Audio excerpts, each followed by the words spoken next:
News of a Ukrainian passenger jet plane has crashed shortly after takeoff from Tehran, killing at least 170 passengers and crew. Rescue workers say there were no survivors.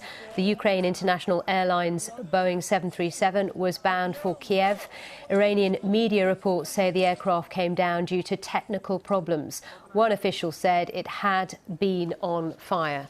Well, our news reporter Gareth Barlow is with me. Gareth, what more can you tell us? Like you say, this Boeing 737-800 had only just left the airport in Iran, destined for Ukraine, crashed very shortly after takeoff.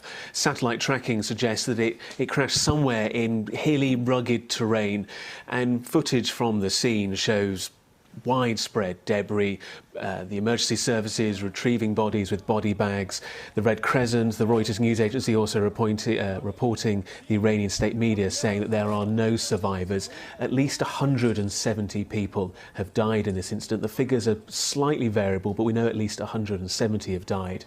And emergency services being quoted saying the fire was so heavy they couldn't do anything to perform a rescue. They had ambulances and helicopters, but unable to help. It's far from clear the cause of this crash.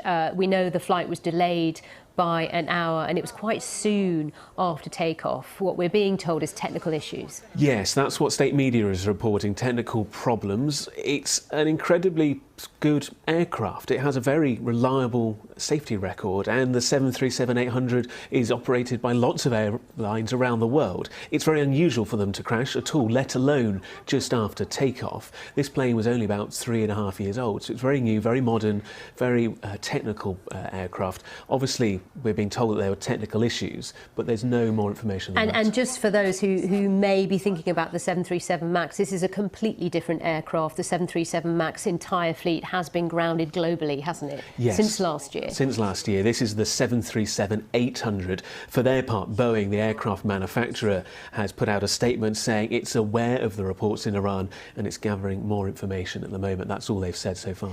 And where this plane crashed, just outside the international airport in Tehran, it was quite difficult terrain to get to, wasn't it, for those who were trying to get there, rescue workers, etc. Yes, footage from the scene we're seeing on the flight radar at the moment. As it leaves the airport, it travels towards more rugged mountainous terrain. You can see some of the reports and the footage from the scene showing, debris covering a wide area and no real discernible parts of an aircraft. It is completely scattered and lots of small pieces, meaning it's very hard to try and ascertain any survivors or the number of people killed, and equally quite what caused this.